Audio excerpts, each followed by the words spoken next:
how is that bringing me more happiness? Yeah. I'm enjoying a juicy ribeye steak and a glass of red wine with the man I love. Trying to let go of that stuff is really difficult though. Then the real fucking hard work stuff, you've got to try and keep it.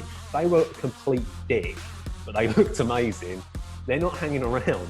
Amy, what are you doing? And I'm like, I'm having an internal dialogue with myself about my body. Uni, when I was bigger, I would not look in the mirror. I'm a moron. Like, why would I do that? All right, Daddy Scrags. My cider belly out.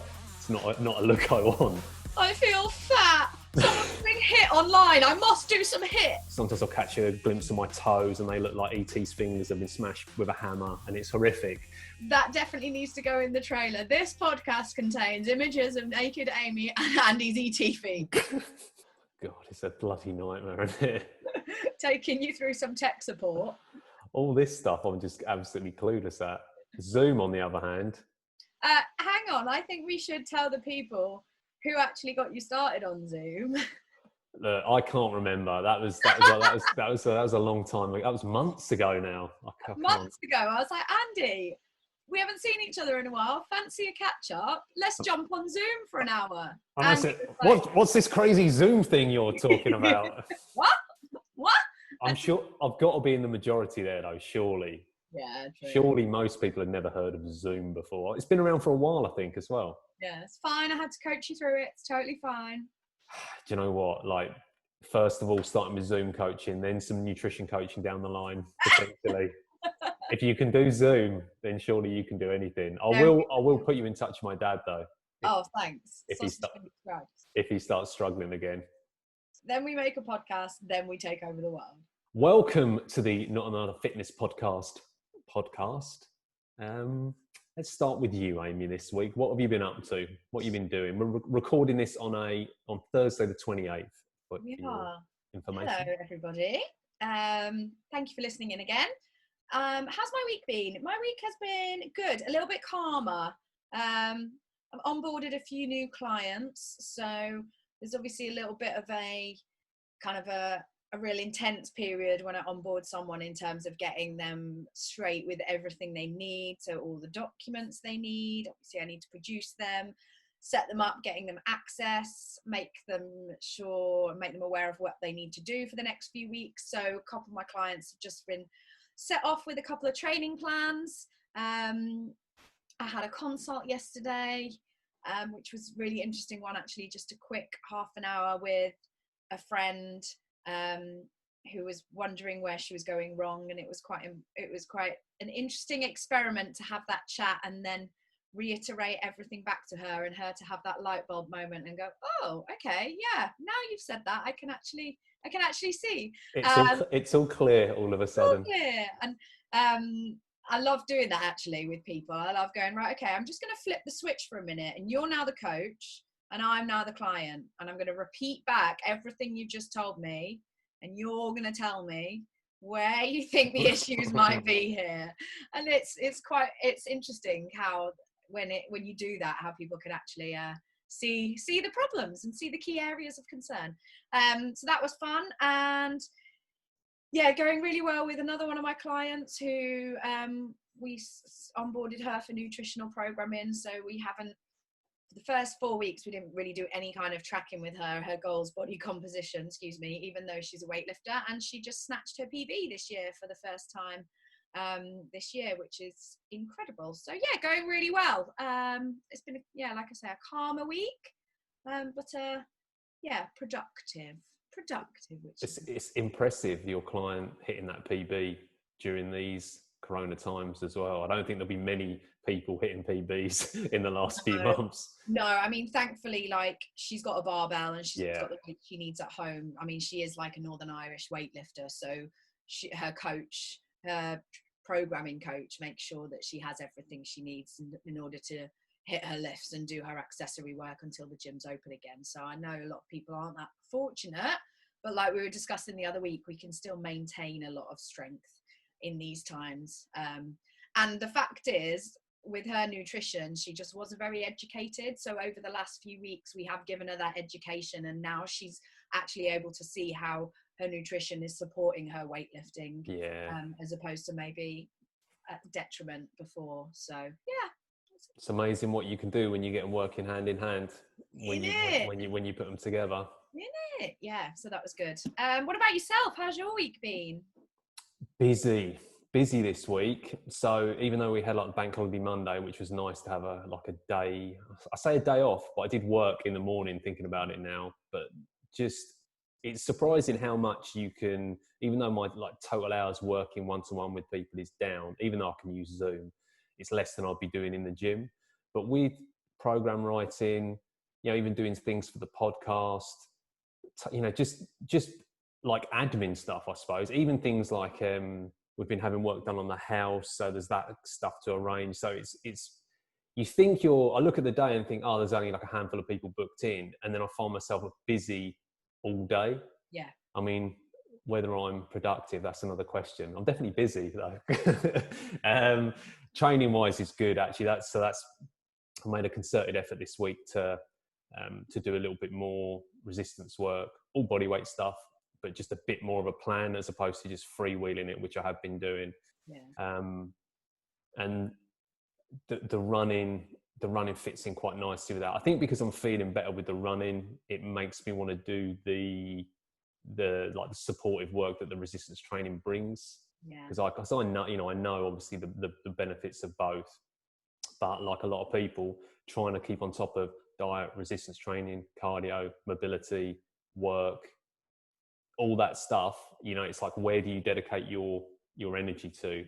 And actually it's probably better to, unless there's like a specific goal coming up, like I always feel better when I'm, like kind of just keep like paying attention to all of it, but not obsessing with anything, actually finding a bit of a balance and a bit of a middle ground with it. And that is happening at the moment. And the running's kind of spearheading that.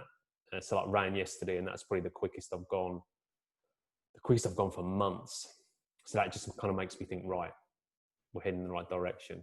Good. Once I shed a few of these quarantine pounds, I'll be laughing. That speed will be going up. Sure. It's interesting how you say that about how having to fit everything in. So I noticed, like, when lockdown started, I was doing yoga 3 times a week and loving it, feeling the benefits. And like last week was the first week that I didn't do any at all, just because I didn't have time, because as my work's filled up, and then I've taken on a job as well. Yeah. Training for me always takes priority over yoga because it's important to me. So I was finding time to train. I was finding time to get outside and walk because I love the mental health benefits of that. And I think that's really important at the moment anyway. And yeah, yoga was the thing that just completely went by the wayside. So it's interesting, as your capacity bucket fills up. It's a good way to put it. Yeah, something always has to drop off, and unfortunately it's been that. And in my diary I've actually written find time for yoga this week, so I think tomorrow I'm gonna fit in some yoga in the morning. But yeah, it's like you say, it's like my diary's really busy and I think I've left time for everything. But are you busy or are you productive? And I think it's you that gave me that book, Essentialism, The Disciplined Pursuit of Less. It's a beauty, that one of my faves. Or are you productive? So yeah, important. But yeah, I'm glad we both had busy weeks, maybe not productive, busy. I mean, I don't know if you feel the same, but because our news feeds will be skewed with, fitness professionals and other coaches and other gyms and whoever we follow online. And especially at the moment, like I've really made a conscious effort on social media to follow people that, like uplift me and empower me rather than annoy me. Like I'm trying to that was something I did like a while ago. And even when you're seeing like, some instances, it's like friends and colleagues like doing their routines and stuff, because you're looking at, someone doing a yoga routine, and then someone's doing a load of body weight stuff, and then someone's posting their run, and then someone's doing this. It makes me feel like, shit, I should be doing all of this. Yeah.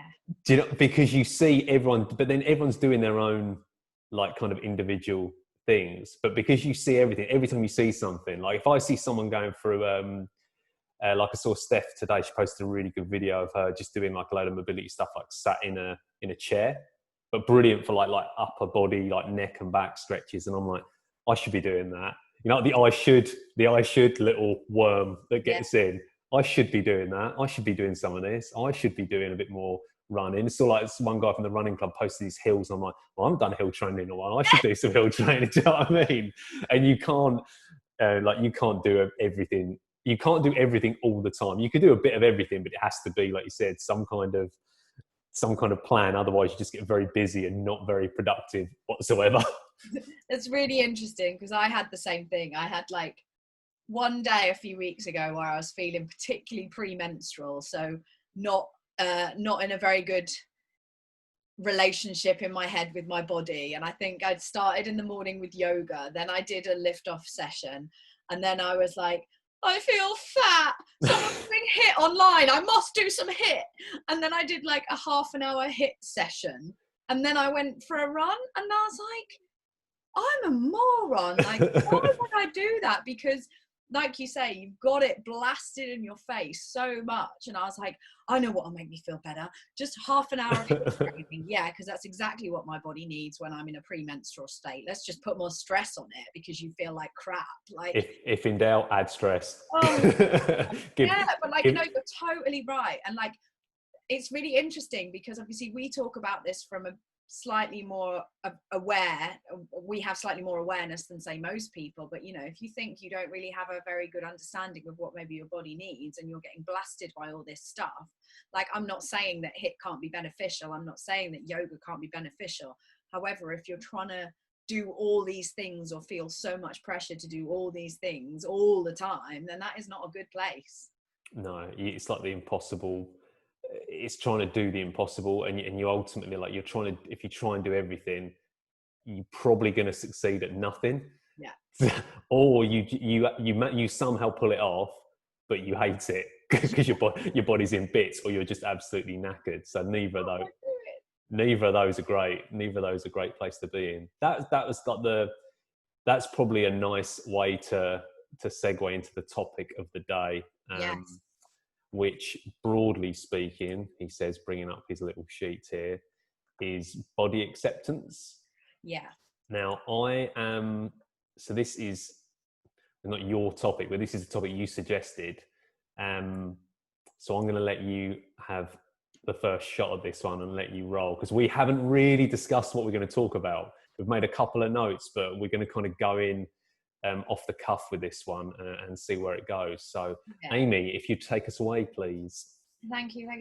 Well, this actually was something that was also suggested by Catherine, I think, when she wrote in, and she said suggestions for future podcasts was body image and body dysmorphia. Yeah. But the reason I thought it would be a really good topic to discuss came off the back of a webinar that I watched from my course this week, and it was about physique prep. So as a nutritionist, how you would prep an individual for a physique competition or bodybuilding competition or bikini competition, and about strategies you take with them, and also how you not diet them out of it, but how you actually get them out of the dieting phase to recover afterwards. Because whilst that is a great goal to have, and I'm never going to chastise anyone for having that goal, being that level of leanness is very, very unhealthy and actually unsustainable. So it's about how you get them from that into a place of health. And one of the phrases that came up that that my tutor threw up was YOLO, in terms of you're only lean once.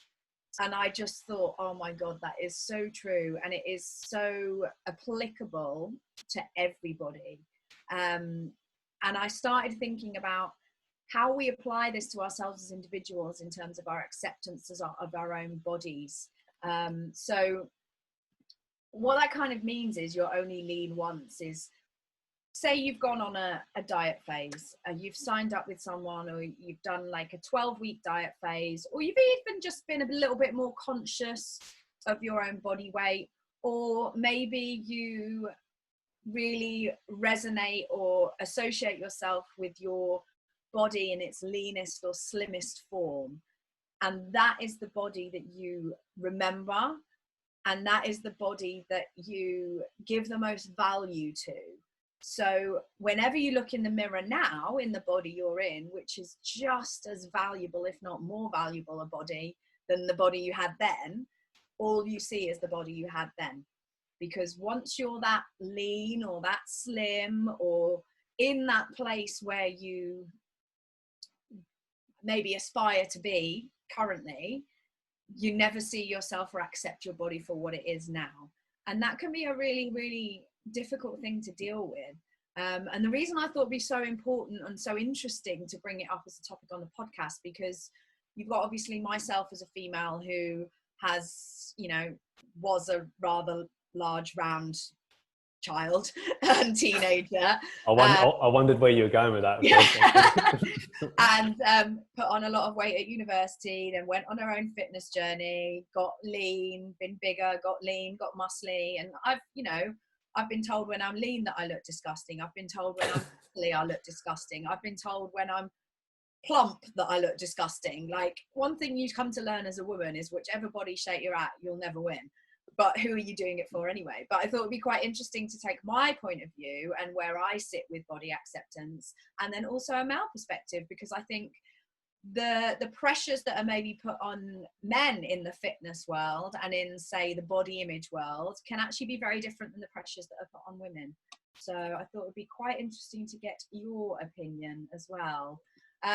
So if we start off by saying, I'm going to hand this question over to you, Andy, and then I'll take it from there. So when you look at yourself in the mirror, then what body do you see, and how do you talk to yourself, like as a man? Like, I think that's a really interesting question to answer. It is a good one. So what I'm going to do is swerve it straight away. No, one thing, just commenting on what you said then about, whatever body size or shape you were, people had an opinion, or being told you look disgusting. I mean, that is exactly what is wrong with, or one of the things that's wrong with society and culture, that even becomes a discussion point. It can become a discussion point in terms of, how did you lose the weight, or how did you gain more muscles, talking about programming and stuff. But to give an opinion like, that's disgusting, or you shouldn't look like that, you shouldn't be as lit, or those kind of responses, it staggers me whenever I hear it, and I hear it a lot. But every time I hear it, I'm like, that's mental. When you hear someone saying, oh yeah, well, I got leaner and people said I was disgusting because I was too lean. I put a bit of weight on, and people are like, oh, you're getting a bit soft, and people don't think about what they say. And then you go away with that and you're like, oh, great. And then you're kind of sat at home, like just dwelling on that. Just when you pass comment on someone, people out there, just bear in mind that it might be a throwaway comment your end, but that could be months or years of turmoil on the other end. Massively. Anyway, side note. Very good point, mate. Good side note, Buff. Yeah, I thought if I was going to swerve it, I might as well actually bring some value to it as well. That's a bloody question. Anyway, it's a lovely day outside, isn't it? The weather, eh? So joking aside, before this topic, we briefly touched on a couple of things. And one of the things you sent across was exactly what you just said there. I thought it'd be good to get a perspective, like a male perspective on it. And, what do you see in the mirror as one of the questions. And when I started thinking about that, my immediate thought was fear of having to discuss it in a public forum. And that in itself tells me that that's something that I'm just not as comfortable with it. Yeah. And subjects that are not rooted in science, I suppose, that you can't, there's not like a PubMed study for this, like what you see when you look in the mirror. Well, it turns out 80% of people think, well, no, it's not, that you can't quantify it like that. So it's very personal. And also another reason why it kind of touched a nerve a little bit is because it's one of the questions my therapist asked me to ask myself. What do you see when you look in the mirror?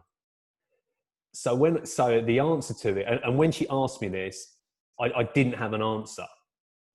And actually, I don't have a concrete answer now. But what I try and do is one thing I've definitely made progress with is that I don't look in the mirror now and put, so I'll put it a different way. I used to put a lot more stock in what I looked like back in the day, 5 years ago, definitely 10 years ago, than I do now. It's still important to me, but it's not going to dictate whether I have a good or bad day. I've got a bunch of other mental issues that will do that. But like physical appearance, it's just lower down the totem pole of importance. So like when we speak about things like health and performance and appearance, as that kind of like that little like triangle or pyramid of things, when we work with clients, it's going to be a mixture or one of those goals. For me now, health is the most important thing. And a big reason for that is like having a personal health scare. And I kind of, maybe that'll be for a separate podcast, but when you have something like that, you get that flashbulb goes on, or that spotlight comes on, and suddenly you realize what is important. You start thinking about, my God, if I've got and I just remember thinking at the time, I would give anything to be told you're healthy now. I would trade anything. So from that day forward, and not everyone can, I wouldn't wish that experience on anyone, but for me, it turned out to be quite a positive one, because if I ever get a little bit, I'm a bit softer, like I don't look as I want to, I think back to that, and it's such a good, like metaphorical slap around the head. I'm like, well, nothing's going to be as bad as that. So actually, what the fuck are you worrying about? Why are you putting any stock in whether you've got a bit of a love handle, or you're not as big as you were because you lost weight, or you've gained a bit of weight and you look a bit softer? I just don't put as much stock into it as I used to. But I used to put a lot into it. And I work with a lot of people that when they look in the mirror, some of them struggle to look in the mirror because they don't like what they see. And I would say the majority of people that all of the people I train, I'd say, if you train anyone for a period of time, you become friends with them. Yeah. You become friends and you build a relationship. So all the people that I work with, I'm incredibly lucky. They're good people. They're really good people, like people that I want to spend time with. Otherwise I wouldn't train them. So when I look at them, I don't think, oh, Dave's, a couple of pounds higher than his ideal body weight, or Betty's like, she's lost a bit too much. I don't think like that. I just think, well, that's a good person I want to spend time with. And if you ask your friends what they like about you, or why they hang around you, it's not going to be because you've got nice hair, for example. That's probably not going to be on the list of like really important traits to them.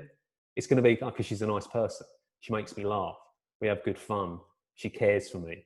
It's not going to be any of those physical attributes. So actually the mirror is a really shit way of assessing yourself so it's looking a bit deeper, right? It's looking at you. If you look in the mirror and you see the person, as long as you're a good person, you'll be fine. If you look in the mirror and you just see love handle, bit of loose skin under the arm, stretch marks, whatever. If you look and that's all you see, you're gonna have a tough time.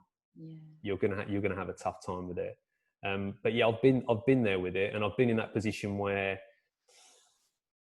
like at uni when I was bigger, I would not look in the mirror. I would avoid mirrors, and I couldn't tell you what my physique looked like at uni, because I wouldn't look at it. There's no instance where I can remember ever like wandering around uni like with my shirt off.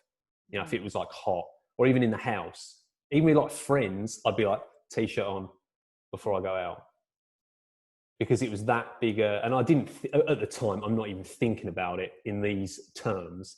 I'm just like, don't feel comfortable with, my chest out, my belly out, my cider belly out. It's not a look I want. But it does take some work. It does take some work to get away from that. And maybe I'll pass back over to you, but I think because of what I've been through and what I know, I don't think I'm ever going to have that and I want to talk about this, like I love myself and celebrating everything. I really want to talk about that. That like, oh, I'm really, I'm celebrating whatever it is in overweight and stuff. I think that's an interest. I was going to say body positivity. I think we'll talk about as a separate topic after we've discussed this. But yeah, that's a different movement in itself. Yeah, and it's one that maybe, like me personally, I think maybe has gone almost a little bit too far in the other direction. Yeah. But yeah, anyway, so that's my long rambling answer to your question. Oh, thank you. Passing it back over. Thank you. Thank you for opening up and being so vulnerable. I don't think I would have maybe broached that question with you if I'd have known it was going to get to. Well done. It's too late now, isn't it? Okay, so what do I see when I look in the mirror? Yeah. First of all, I look in the mirror a lot, more than is normal, I would say. I have done in the past, up until probably very recently, placed too much value on how I look and berated myself for not looking my leanest. And yeah, I don't know, I think I'm going to go through my thought process that goes on in my head when I look in the mirror, because I don't know if a lot of other women will be able to associate, but I think it's quite interesting. So say the other night, getting ready for bed, starkers in front of the mirror. Don't imagine it, that's weird, you're married. That is like the don't picture a pink elephant question. It's like, come on. Anyway. And you knew it as soon as you said it. You're as soon as I said it, I was like, oh. And everyone else listening to this has done exactly the same thing. Imagining Amy naked. Anyway. I'm looking at my body. I was just going to say, good luck getting your train of thought back now. I'll be interested to see how you do this. I'm looking at my body and I'm picking it apart. And I like my shoulders. I like my arms. They're muscular. They're toned. I've been told they're disgusting before. I've been told people don't like them before. I don't care. I like them. And because I like that about them, I almost don't see them in the mirror because I like them. So I don't look at them. I look at the points I don't like. I've had abdominals. I've had a visible six-pack before. So I'm looking at my torso and my belly and I'm going, God, my abs aren't there anymore. Oh God, have I got a bit of water retention, or have I eaten too many carbs today? Maybe I should cut back my carbs tomorrow. Oh, that's okay. I'll just drop my calories for tomorrow and then I'll have my abs back by Friday. And that's okay, because that means I can have a pizza again at the weekend. I'm educated and this is what's going on in my head. And then I look at my legs. And maybe I start up from my ankles and I go, oh yeah, you've got really nice ankles. Oh, but your calves are a little bit big. Oh, but your legs have actually slimmed out a lot since you were, say, 17 years old. Oh, but you do hold quite a bit of weight around your thighs there, Ames. So, maybe when we get back to the gym, maybe we could go on a bit more of a toning program. Toning. I mean, shut up, Amy. like a muscle building program with your legs. Maybe we really need to focus on your legs because they're your weakness. And then I look at my bum and I'm like, oh, it's a bit flat. Bum's a bit flat. Oh, okay. Haven't got love handles anymore, so that's a bonus. And then maybe I'll look at my hair and go, oh shit, should have brushed it today. But these are the things. And I'm standing there in front of the mirror and maybe Jack's already in bed and he's going, babe, what are you doing? And I'm having this internal dialogue with my head about my body, my incredible, amazing body, not as a physical presence, but just as a unit. My body is amazing. It allows me to do so many things. I'm fortunate enough that I've never been through a health scare like yourself, maybe, but I have had health issues, and when I was younger, I used to hate my stretch marks on the inside of my legs. And now, I don't care. It's amazing the things you learn to cope with, but I do you know, Jack's saying, what are you, Amy, what are you doing? And I'm like, I'm having an internal dialogue with myself about my body that I fuel properly, I look after, that allows me to do everything I need to do. And yet still I stand here and I'm like, I want to change it. And Yeah.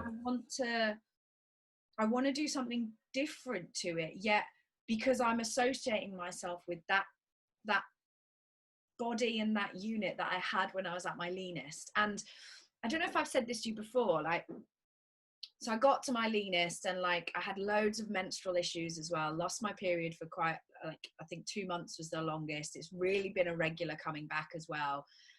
And I look at the photos of myself when I was at my leanest and I feel guilt because I miss that body, and I miss that body because of how it looks. Yet I stand here looking at the photos knowing that I was actually quite unhealthy, knowing that my boyfriend would grab hold of me and be like, oh my God, there's nothing of you. Like, you know, like knowing that I had a really shit relationship with food. I'd get drunk off half a glass of wine. Like I was just, I couldn't lift as much in the gym. Yet I look at those photos and I miss that physical unit because of how it looks. And then I feel guilt because of that, because I'm much more accepting of that body than I am of this one now. And I find that a real mind fuck, to be honest. Like, and then I get angry. I get angry at society. Yeah. Angry at the media. I get angry at diet culture. I get angry at everybody that's told me that whatever body I'm in is the wrong one. Because, you know, people think about and chastise you about your body, but they don't chastise you about the way you talk to yourself, you know. And I just find that bizarre. And I think a lot of, well, I hope, and I only know this from the conversations I've maybe had with my girlfriends, but I think a lot of women go through the same internal dialogue in their head when they look at themselves in the mirror. And I just think it's like you say, like when you talk to your best friend and you ask them, your best friend asks you what you like about them, you're always like, I love how funny you are. Yeah. You've got the most gorgeous smile, and you always manage to make me feel better, like when I'm having a down day, or like, you know, I love the way you see things. Or you never ever say, oh yeah, I bloody love your belly button, or I love your left toe, or like it's just. And you can say as well, like to your friends and stuff, you can say, oh my God, you look amazing, you know, like, you know, that you've had your hair done, or something, they've changed something about their physical appearance. You could be like, oh wow. You can still say that and appreciate that, but that is not the reason you hang around with that person. The underlying reason that you're friends with that person, if they were a complete dick but they looked amazing, they're not hanging around. They're gonna be out.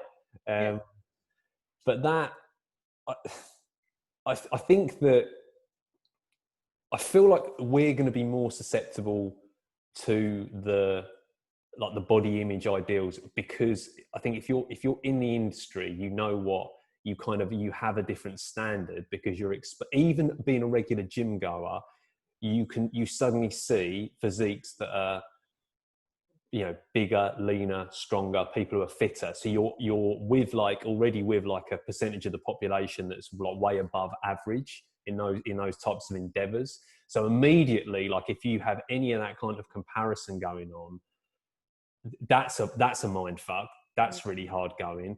Then, like you said, you've got other people that look, train, lift at amazing levels. Then you've got your own, you know, whether it's the leanest you ever were or the fastest you ever were or whatever it may be, but like especially the leanness thing, because it's such a visual, and you have photos, and like you said, unless you actually stop to think, oh well, actually in that photo I may have you know, like veins in my arms or like a visible six pack, but I was weak, I was hungry all the time, I was cold, sex drive was low, lost period, you know, all these other like physical and mental things that were going on in the background. And I think that like taking a second, the fact that you actually think about that, I think is a good thing though, because then you can be like, oh, well, actually I did look like that. So in terms of leanness, yeah, that's the leanest I've ever been. But in terms of if you had to score like how happy you were at that period of time, it probably wouldn't quite have been quite as high on the scale.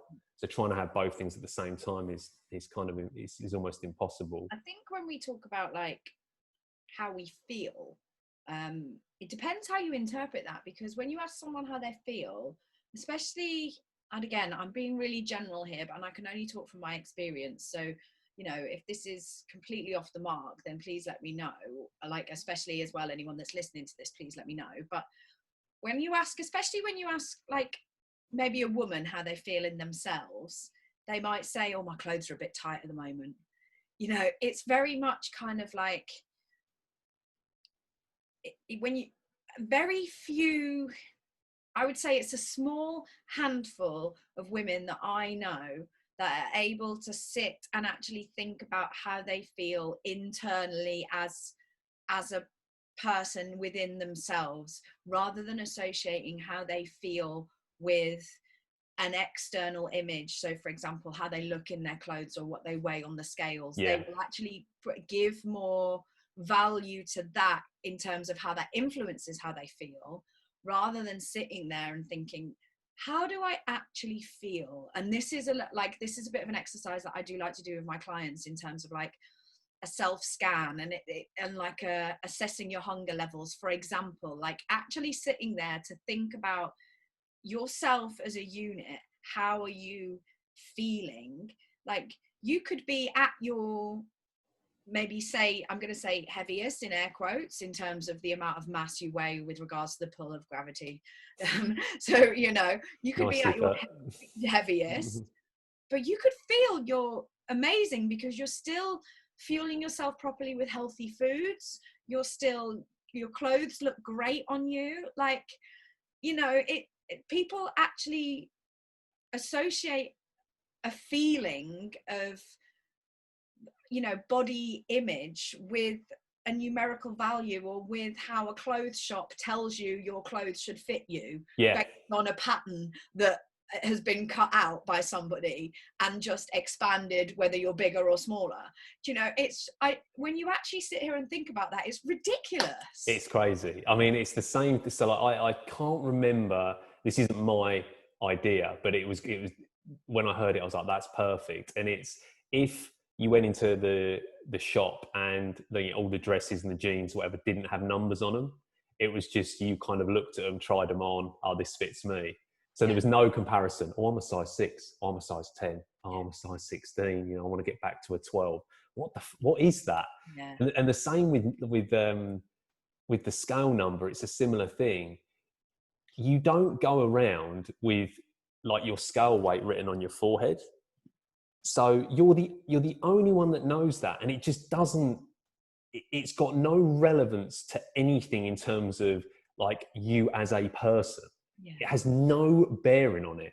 If you're, you know, like, if you get 3 people and you get, one's 10 stone, one's 12, one's 14, it doesn't mean that the 14 stone person is lazy and they can't be arsed and they eat shit and what, do you know what I mean? It's all this other stuff that's kind of attached to, or potentially attached there. It doesn't exist. It's all perception, and like how you think about yourself and how you see yourself.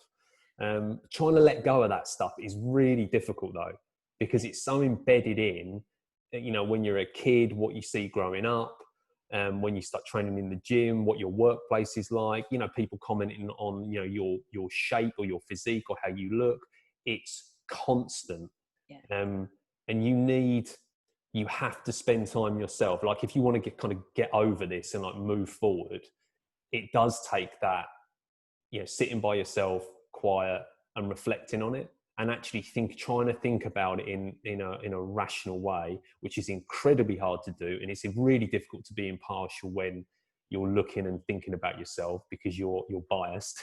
And this is where like potentially working with a coach, or if it genuinely is like an issue with like how you see yourself, you know, having a diet and a training program probably won't help that.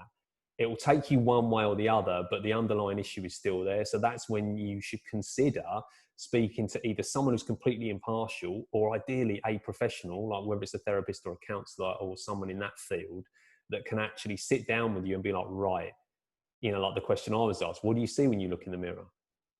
And it's like, there's a reason why those people are in the jobs that they are, because they know the questions to ask to get you thinking, and you go away and you think, fucking hell, I'd never been asked that before. I'd never been told that before.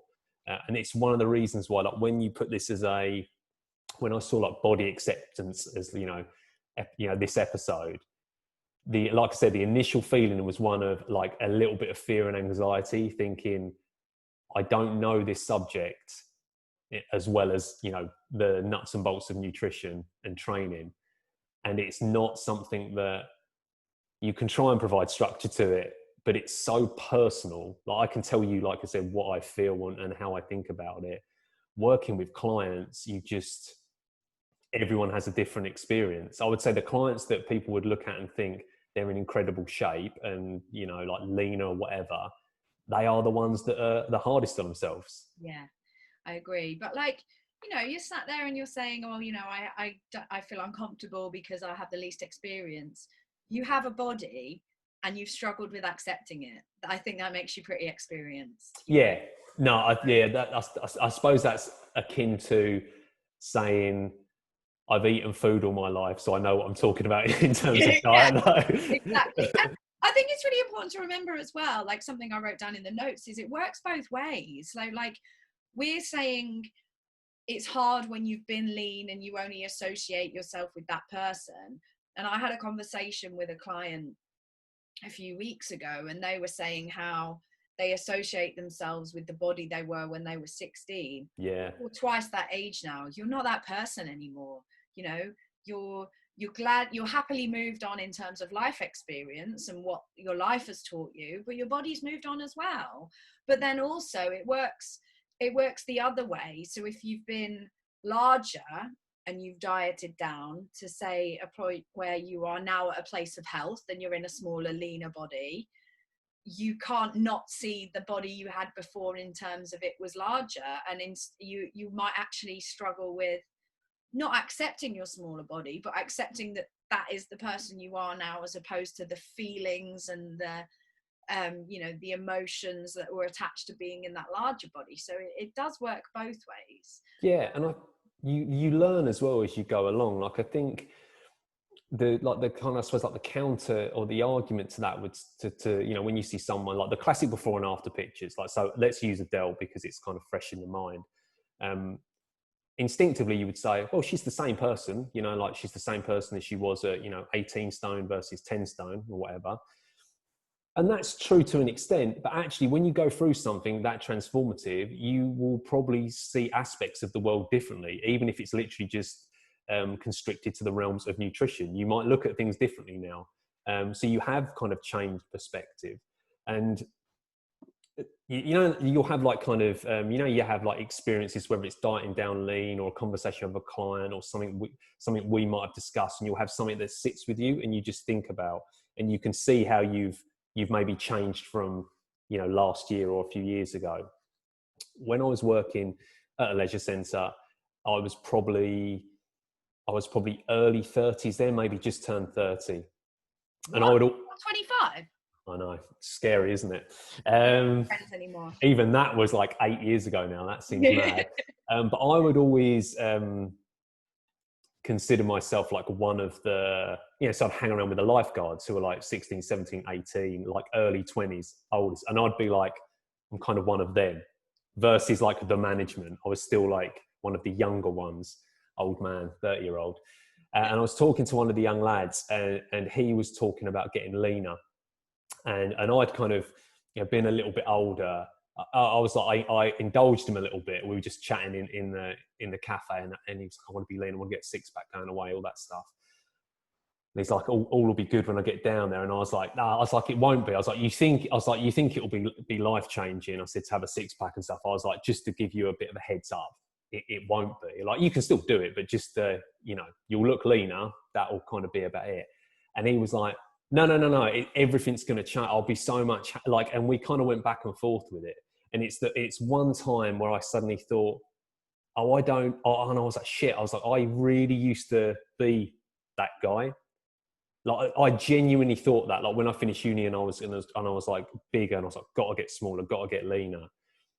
And for years after that, even, I genuinely thought that. I was like, if I can just get leaner, if I can just, see the six pack and stuff, like, once I get there, my life will start, kind of thing.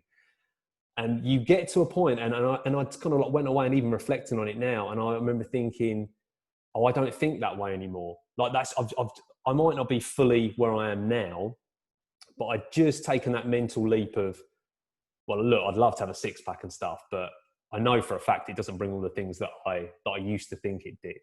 And that is just like maturing with it and getting a bit older and a bit more kind of comfortable in your own skin. The flip side of that is, and these are like my people, like some of the people I work with, and the ones that I just want to, that I really want to get through to, but I know it's hard, are people that are in their 40s, 50s, 60s. And I'm thinking about women now, because these are the ones that spring to mind, that have been on a diet, air quotes, for 40 years chasing this. And they have not, I don't want to say they haven't learned anything, but their mindset around it and how they see themselves, for all that time, they've lost weight, they've gained weight, they've plateaued, they've gained it again, they've lost a bit more, they've gained it back, they've leveled out, they've got fit, they've dropped off, they've come back. Through all that kind of like 20, 30, 40 years, the head's exactly the same place. When I get smaller, when I get thinner, everything's going to be all right. Once I get down there, this time when I get down there, it's going to be all right. And it's not. And because when you get to that, like, your perfect weight, or what you think in your head is your perfect weight, when you get down there and you realize things aren't perfect, and you've still got the same, your brain hasn't changed, you are still the same person, it's almost not worth being at your leanest weight, because it's not this perfect panacea where everything's wonderful. It's the same stuff. So it's like, fuck it, why don't I have the cake then? Why don't I have the biscuit? What's the point? Completely. And like, speaking from someone who's been there, you get there and you're like, oh my God, amazing, I've achieved it, I've got this body, I love it. Then the real fucking hard work starts. You've got to try and keep it. And believe me, that is exhausting. Because, you associate that body with your happiness. So trying to maintain that and seeing that, your physical unit as your source of happiness is just mind-blowing. Like I've said before, like, I couldn't sit at the dinner table with Jack and enjoy a ribeye steak because it had too much fat in, and enjoy a red wine because that was too many calories, because that was going to take me away from this physical unit of being lean, and I needed to try and maintain that. Like, how is that bringing me more happiness? And enjoying a juicy ribeye steak and a glass of red wine with the man I love? Like, when you put it like that, it is bizarre. And you are so right that there are women that have been in that place for 10, 15, 20 years, and unfortunately it's really hard to get them to look at their bodies in a different way. Really, really is. And like, even from a male perspective, like, when you've got a man that's associating themselves with the strong body that could bench 100 kilos that they had 20 years ago, and they're now not in that body anymore, and they can't bench that much, like, that must be quite hard to accept, that, older body as well, and maybe that isn't so strong because of, life happens. None of that stuff, like how much you bench, how much you squat, how much you weigh, what body fat percentage you are, none of that stuff matters in the grand scheme. They're potential markers of, if you train or not, or if you'll diet at some point or not, but they're not you. And you have to find a way of letting go of that. And that's very kind of like Zen Buddhist. Yeah, just let it go. Don't get attached to anything. How is that bringing me more happiness? Yeah. I'm enjoying a juicy ribeye steak and a glass of red wine with the man I love. But those Buddhists were onto something. they really were. They had something there, like the not getting attached thing is something that I find really, really interesting. So whether you have incredible success or devastating failure, or whether you're lean as you've ever been, or whether you're at your heaviest weight, that's just one moment in time. That's one little kind of like pinprick in the 80 odd years that you're going to be on this earth. That is not you. That's not something, you can't take it with you either. Are you going to be that guy that was like, when I was back in school, I could bench 100, like, no one wants to listen to that guy talk about what he used to bench, or that he used to play rugby, or whatever it is. Like, and even the photos and stuff of when you're at your leanest, they're good for you as like a reference point, or to be like, look, if someone hires you as a coach and they want to get lean, you can hold that up and say, I did this for myself, or here's a client I worked with. Or with me, if runners come to me for advice and say, and I tell them, oh, I've run a marathon before. There's an element of, in our job, it's useful to have it. But even that, that's going to wear off pretty quickly. If you're a shit coach, I got myself lean. Well, fucking, what about me? Yeah. Well, I've been working with you for a year, and I've subscribed to your mega plan and I haven't changed in 6 months. What's going on? I know. And like, this sounds really profound and quite cheesy, but like, hey, I'm bringing up Buddhists over this end. So just go for it. You're trying to convert people. Like, sometimes on my walk, I walk through a graveyard and I look at all the gravestones, and like, because I like names. I really like old names, like Betty, you said earlier, and like, Winifred and stuff like that. I like reading people's names and looking at like the dates they were born and the dates they died, and just reflection. And like, a lot of the times when I read people's names on tombstones, I wonder about them as a person. I don't think about, I wonder how much they weighed.